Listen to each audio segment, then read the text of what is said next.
안녕하세요. 안녕하십니까. 네, 고고학 잃어버린 시간을 찾아서 26번째 시간입니다. 최장현 선생님 다시 나와주셨는데요. 예. 지금 그 사이에 저는 부산외국어대학교에 계셨는데 지금 바뀌셨네요. 예. 지금 부산의 미래를 준비하는 사람들 공동대표시인데 예, 뭐 하는 사회단체. 예. 아 시민사회단체입니까? 예, 시민사회단체. 아. 부산에. 부산의 시민사회단체요. 오늘 아침에 부산에서 올라오셨죠. 예, 그렇습니다. 지난번에 시민사회하고 걸맞게 우리 최자연 선생님 그리스 민주정치 네, 역사에 네. 대해 전공이시죠.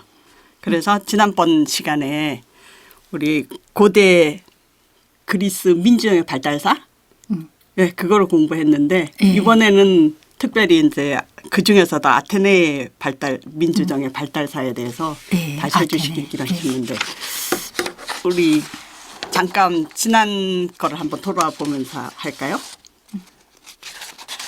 네. 예. 전번 시간에는 그 전반적으로 네. 고대 그리스의 그 국가 체제 폴리스, 그 폴리스가 폴리스에 어떤 대해서 특징을 가지고 있는가에 대해서 말씀을 드렸고요. 예. 이번 시간에 말씀드릴 것은 그 많은 폴리스들 가운데서 특히 우리에게 알려진 아테네 그리고 그 아테네의 민주정의 발달사에 대해서 말씀을 드리려고 합니다. 근데요, 이제 폴리스가 도시국가잖아요. 예. 근데 폴리스의 이제 특징이 이제 자유시민이 중심이 돼서 발달한 건데, 지난번에 한번 영역국가에 대해서 말씀하셨거든요. 영역국가. 영역. 네, 그래서 폴리스하고 영역국가는 어떻게 다른 거죠? 우리가- 폴리스는 도시국가라고 우리가 얘기를 하고 예. 도시국가와 대조적인 의미에서 우리가 영역국가라는 말씀입니다. 그러면 폴리스 우리가 도시국가라고 번역을 하는 것은 영역국가가 아닌가? 그렇죠? 네, 영역이라는 건 나라의 뭐 경계 뭐 이런 걸로 말하는 영역국가, 영역의 개념은 네. 근현대 국가에서 네. 국가의 3요소를 얘기할 때 네. 3요소가 국민, 주권, 그리고 영토 이렇게 얘기를 하죠. 예. 그때 영토가 영역의 개념인데요. 아. 그런데 저번 시간에 우리가 얘기했던 고대 그리스의 폴리스는 네. 영역의 개념과는 직접 관련이 없어요. 무슨 얘기냐면 우리가 아테네의 도시국가다라고 얘기할 때 그것은 아테네 영역이 뭐 우리나라 한반도 같이 뭐 호랑이나 토끼 같이 생겼다든가 뭐 이런 개념이 아닌 거예요. 네네. 그렇게 그러면 말씀하셨죠. 그게 뭐냐면 아테네 시민이 누구인가? 그러니까 시민단이라고 얘기하죠. 네네. 그러니까 그 시민이 어디를 가든 아테네 시민은 시민이고 사람을 중심으로 해서 얘기하기 때문에 그게 영역국가라는 개념과는 직접 관련이 없고요. 그러면 영역국가라는 개념을 우리가 언제부터 사용할 수 있는가 하는 문제가 생기겠죠. 네. 그것은 언제냐면 간단하게 얘기를 들면 폴리스가 멸망을 하던 기원전 338년에 마케도니아가 쳐내려와서 아테네도 멸망하고 코린토스도 멸망하고 이 최남단의 스파르타를 제외한 여러 도시국가들이 모두 다 마케도니아의 지배하로 들어가게 되는데 그때 마케도니아의 왕이 그 영역으로부터 일정한 영역이죠. 거기서부터 세금을 걷어들일 때 일정한 권력의 지배를 받을 때 우리가 영역국가라고 얘기할 수가 있고 이것은 그 뒤에 알렉산더에 의해서 형성된 그 거대한 제국이나 로마 제국 이렇게 연결이 되는 것이겠습니다. 그래서 오늘 선생님께서 얘기해 주실 부분하고 일치되는 것 같네요. 그러니까 민주주의 국가가 아테네의 민주주의가 끝나면서 오늘날 개념의 영역국가라는 것이 그렇죠. 시작되는군요. 그리고 그게 전제군주든 아니면 우리가 대한민국 공화국이든 간에 일단 하나의 중앙의 권력이 생기는 거예요. 그래서 그 권력이 그 주민들로부터 세금을 받아들이게 되는 거죠. 그런데 저번 시간에 우리가 얘기했던 그리스의 폴리스는 원칙적으로 시민들은 조직적인 수세를 납부하지 않는다. 대신에 전쟁이나 어떤 축제나 일이 생길 때마다 자기가 직접 무기를 마련하고 양식을 가지고 싸우러 가는 이런 그 직접 부담하는 체제다. 이렇게 예, 비교를. 지난번에 폴리스는 세금을 걷지 않는다고. 그렇죠. 그렇게 조직적인 말씀하셨죠. 수세제도가 없었죠. 예, 예. 시민이 아닌 사람들로부터는 세금을 걷고. 세금을 좀 걷어줘. 왜냐하면 특권이 없기 때문에. 특권이 없기 예, 때문에. 아. 좀 그렇게. 그러면 그런 이제 폴리스 개념에서 오늘 하실 부분은 이제 솔론의 계약부터 시작하는데요. 예. 솔론이라는 사람은 어떤 사람입니까? 아, 그래서 아테네의 오늘은 국부라고 돼 있네요. 예. 네. 아테네 민주정의 발달사에 대한 말씀을 드리도록 하겠는데요. 예. 그 민주정의 발달사는 단적으로 솔론으로부터 본격적으로 시작한다고 말할 수가 있겠습니다.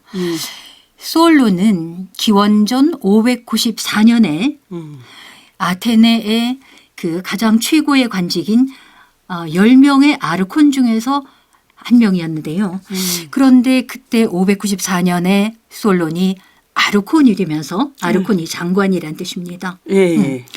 장관이 되면서 개혁을 하게 되는 것이죠. 그래서 그 솔론은 아테네의 말하자면 나라의 아버지, 국부. 이제 국부라고 하면은 우리가 중공의 모택동을 생각하게 되죠. 그 나라의 기틀을 잡고. 예. 그러면 솔론의 개혁이 민주정의 발달할 수 있는 기틀을 잡은 사람. 잡았습니다. 여기 보면 부채 말소, 누진 세제 지금 우리랑 굉장히 연결되는 듯한 개혁을 하신 것 같은데. 예, 그렇죠. 예.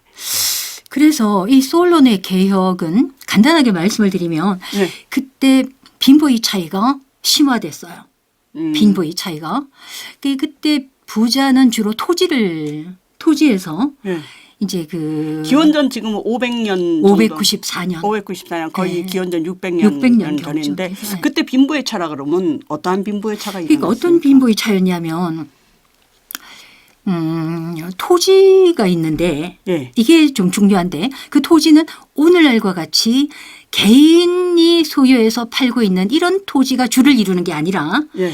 그 토지는 개인이 팔 수가 없는 어떤 집안의 토지, 가문의 토지. 예. 그래서 이제 공동체의 토지가 될 수도 그렇죠. 있겠네요. 그런 예. 개념에 강했기 때문에 그 집안에서 그 토지에 대한 관할권을 가지고 있었어요.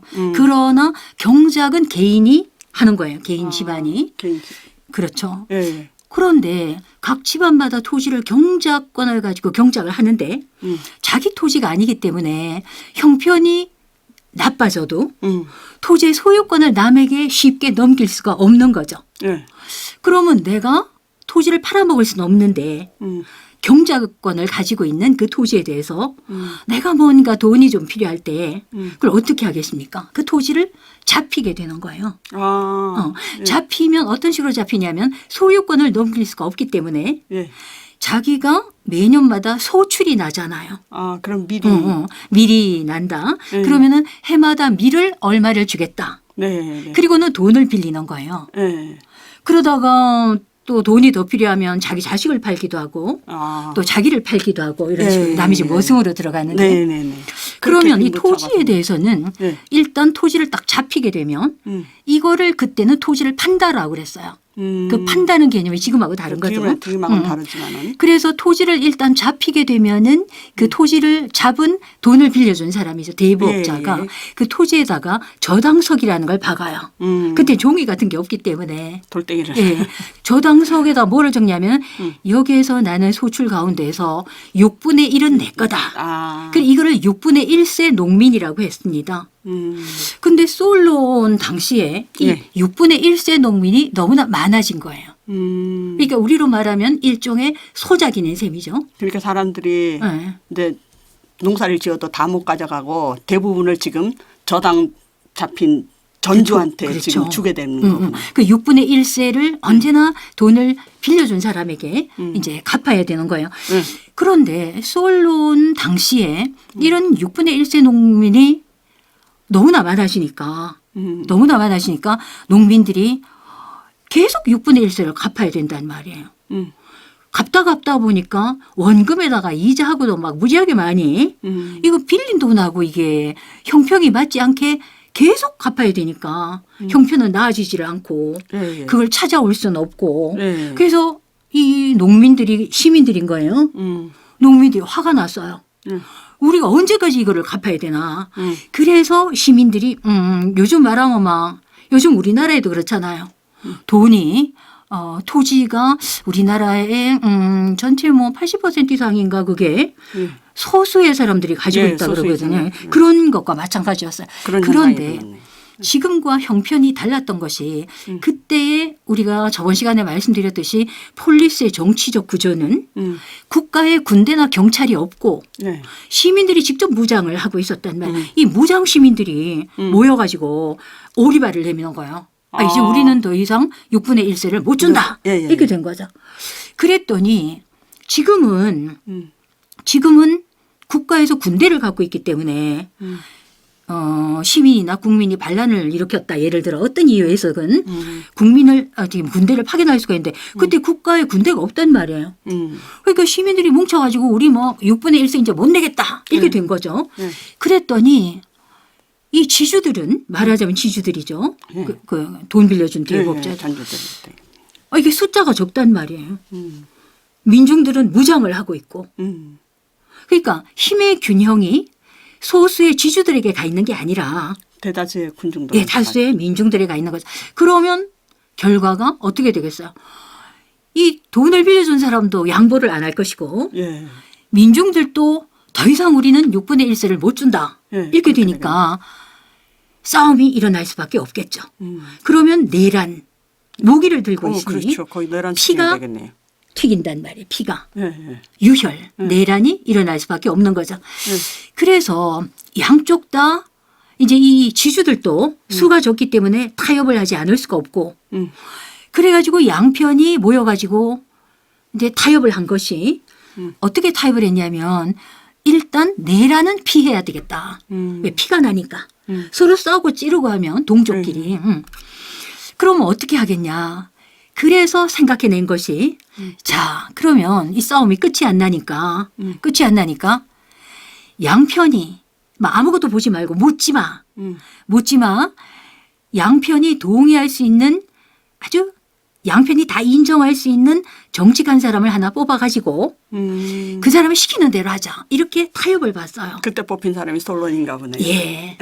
그렇게 뽑힌 것이 솔론이었죠. 예. 그런데 이 솔론이 개혁을 했어요. 1년 딱 1년. 그 장관으로 있으면서 딱 1년 있었습니다. 딱 1년. 예. 그리고 스스로 권좌에서 물러났어요.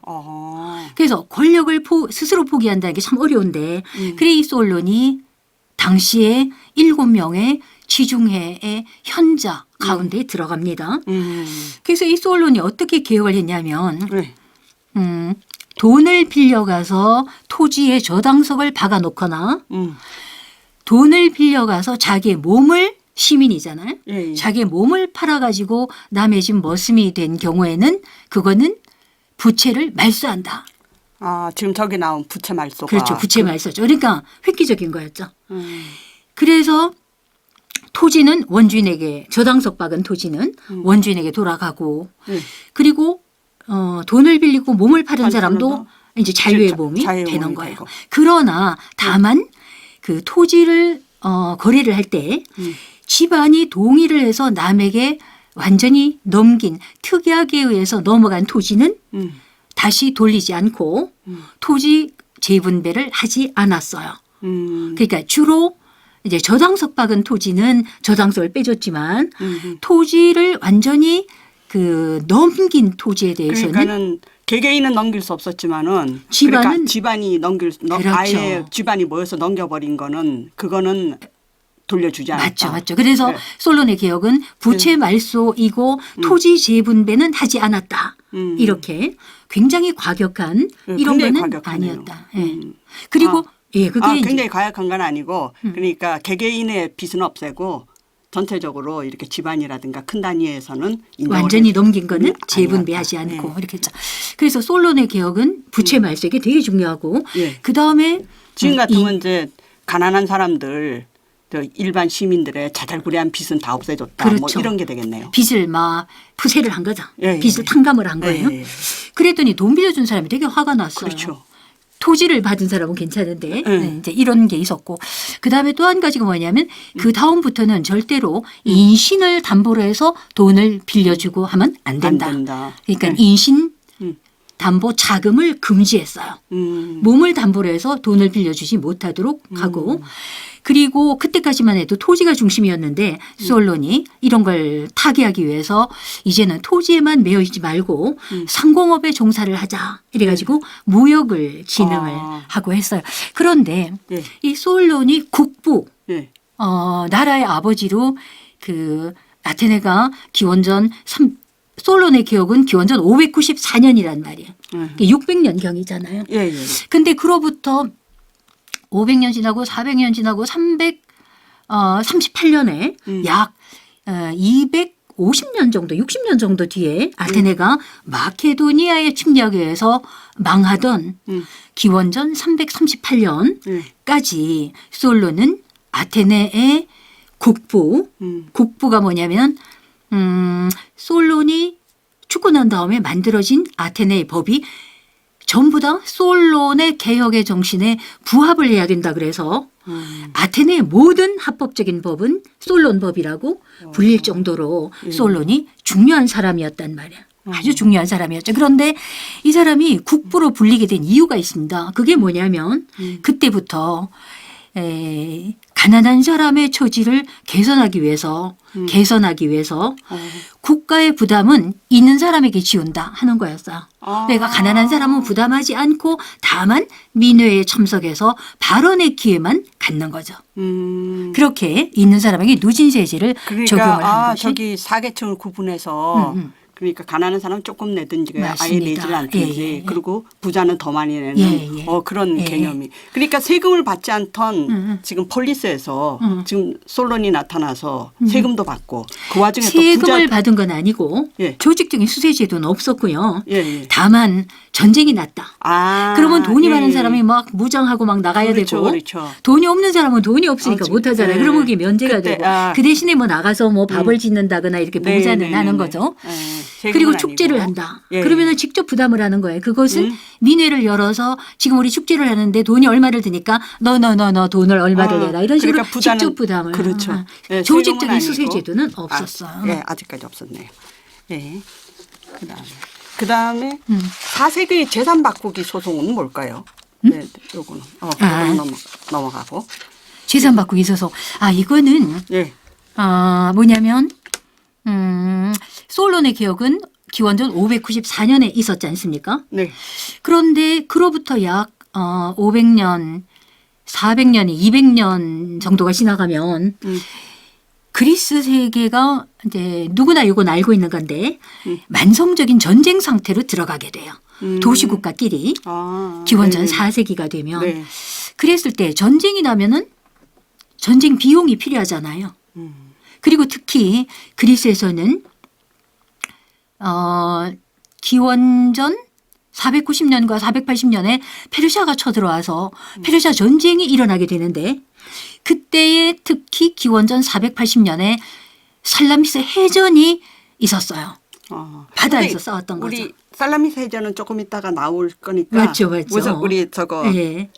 그런데 제가 지금 말씀드린 거는 재산 바꾸기 소송인데 이게 뭐냐면 해전이 일어나게 되면서 배가 있어야 되니까 이 배를 그러면 조직적인 수세제도가 없는데 배를 움직이려 그러면 누가 배 비용을 대야 되겠냐는 거죠.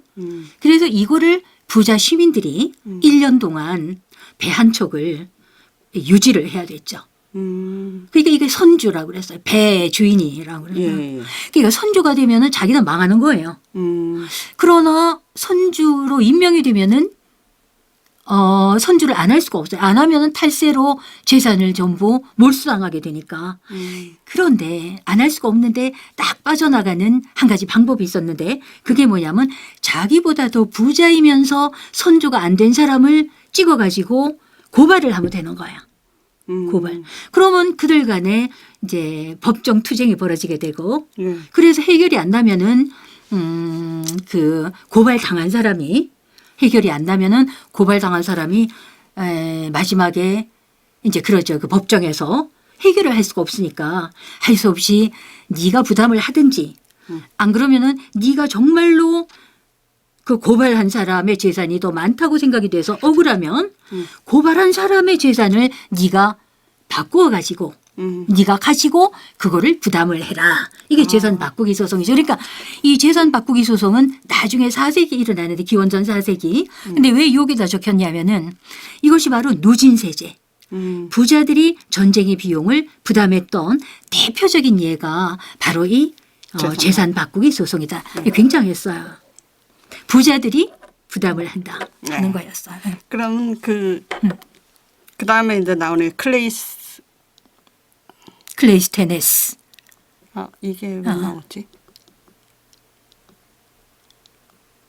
클레이스테네스의 계획이네요. 그 다음에 이제 개혁을 하는 분이 클레이스테네스의 개혁인데요. 예, 클레이스테네스의 개혁. 그래서 이름이 좀 길죠. 예. 클레이스테네스. 예, 솔로는 간단한데. 예, 거의 한 100년 후네요. 기원전 590년에서 508년이죠. 508년. 예. 그러면 솔론의 개혁이 594년에 있었으니까 예. 요거는 508년이잖아요. 네. 그러니까 약 100년 정도 예.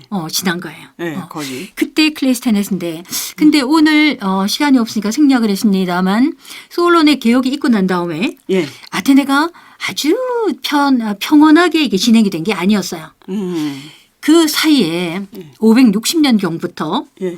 이 510년경까지 그러니까 약 50년 동안이었죠. 예. 클레이스테네스의 개혁이 있기 전 약 560년에서 510년 동안 약 50년 동안 이 그 부자들과 빈자들이 막 서로 갈등을 하니까 그 50년 동안에 빈자들의 인기에 영합해서 그 우리로 말하면 독재자 정권이 있었던 거예요. 그거를 몰아내고 예. 이제 클레이스테네스가 그 독재 정권 때 망명을 했다가 이제 그 스파르타의 군대를 거느리고 들어와서 이 참조정을 몰아내게 돼요. 독재정을. 그러면서 2년 뒤에 개혁을 하게 되는데 이 클레이스테네스의 개혁을 우리는 아테네의 온건 민주정의 개혁이라고 합니다. 이 온건 민주정의 개념은 그로부터 약 7, 80년 뒤에 430년경이죠. 네. 그때 아테네에서 나타난 급진민주정과 대조적인 의미에서 온건 민주정이라고 하는데 그 온건 민주정이라고 얘기하는 것은 아직도 이 시대에 기원전 508년에 민중의 세력이 그렇게 발달이 된 게 아니었고 그리고 아테네 자체의 권력이 그 아테네가 지역이 좀 넓거든요. 그 중심이 아테네였는데 우리로 말하면 대한민국이 있으면 서울 같은 거예요. 거기에 권력이 집중이 아직 덜 됐고 그러면 각 지역에 그 행정구역이 있어요. 그것을 데모스라고 얘기를 하는 거죠. 그러니까 각 지역의 데모스에서 상당히 우리로 말하면 지방분권인 거죠. 데모스의 권력이 있고 아테네도 그 중에 하나였고 아테네 도시가 아테네가 광역 아테네가 있으면은 그 중심에 아테네 도시가 있단 말이에요. 그러니까 이 클레이스테네스의 개혁이 이루어질 때는 아직도 그 아테네 자체의 권력이 집중되어 있지 않았다. 아테네 도시. 그리고 아테네 광역의 아테네 각 지역에도 아테네와 같이 데모스라는 게 있었어요. 데모스는 행정구역이죠. 우리로 말하면 군쯤 되는 거예요. 군. 도보다는 적고 이런 거였어요. 그래서 어쨌든 이 클레이스테네스가 온건 민주정이라고 얘기를 하는데 이 클레이스테네스의 개혁에서 중요한 것은 뭐냐면 이 클레이스테네스가 여기 10부족 개편이라고 나오는 거예요. 이 10부족 개편이 과거의 혈연적인 부족이 그대로 내려와요. 그러니까 혈연적인 부족이 하는 기능이 있단 말이에요. 요즘 말하면 뭐 종친회 같은 거. 그거가 있으면서 다른 측면에서 정치적인 기능을 하는 하나의 행정구역으로서의 10개의 부족을 새로 만드는 거죠. 그러니까 우리는 뭐 김해 김씨, 안동권 씨 이런 거 그대로 있으면서 경상북도, 뭐 전라북도 이런 걸 만드는 거예요. 맞아요. 그러니까 두 개의 그러니까 혈연적인 부족과 행정적인 부족이 두 개가 사회에 공존을 하는 거죠. 그래서 오늘 우리가 말씀드리고 싶은 것은 행정적인 구역이 되는 거예요. 정치 권력을 어떻게 배분을 했느냐는 것인데 이게 10개의 부족인데요. 이 10개의 부족의 특징은 지연적인 부족이다. 왜냐하면 전통적인 혈연이 아니기 때문에. 그래서 잠깐 여기에 지도가 나오는데요. 클레이스테네스의 개혁과 관련해서 그다음 요겁니다. 요거를 잠깐 보시면은 이 색깔이 각각 다르죠. 예, 예. 여기에 연두색이 있어요. 네, 요게 연두색이 있습니다. 그렇죠. 예, 예. 그냥 여기는 노란색이 있어요. 노란색. 예. 그리고 여기는 보라색이 있죠. 보라색. 그다음에 여기는 연두색이 있고요. 여기는 황토색이 있지 않습니까? 그래서 이게 아테네의 광역 아테네 도시 국가였어요. 그래서 클레이스테네스가 어떻게 했냐면 각 지역에는 지역의 혈연적인 유지들이 있단 말이에요. 예, 예. 그래서 이거를 이 유지들의 세력을 타파해야 되겠다고 생각을 했어요.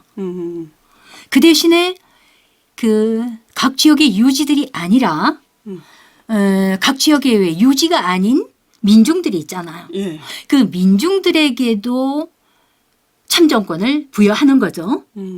참 민중들에게도 예. 참정권을 부여하는데 그 민중들이 사는 촌락을 예. 데모스라고 얘기하고 예. 데모스 그 민중들에게 참정권을 확대해서 부여하는 정치 체제를 데모스의 크라티아. 크라티아가 우리가 크라시라고 얘기하는 거죠. 영어로. 데모크라시가 이때 권력이라는 나오는 뜻이야. 거네요. 그러면 데모크라시. 예, 예. 지금 민중들에게 참정권을 확대했다 그랬잖아요. 근데 저기 솔론 시대에도 그리스 시민은 다 참정권을 갖고 있었잖아요. 있었죠. 예, 돈이 없다 있었는데 하더라도. 예. 정말 근데 그거하고 질문을 지금 잘 이거하고는 하셨는데요. 무슨 예. 차이가 있을까요? 무슨 차이가 있냐면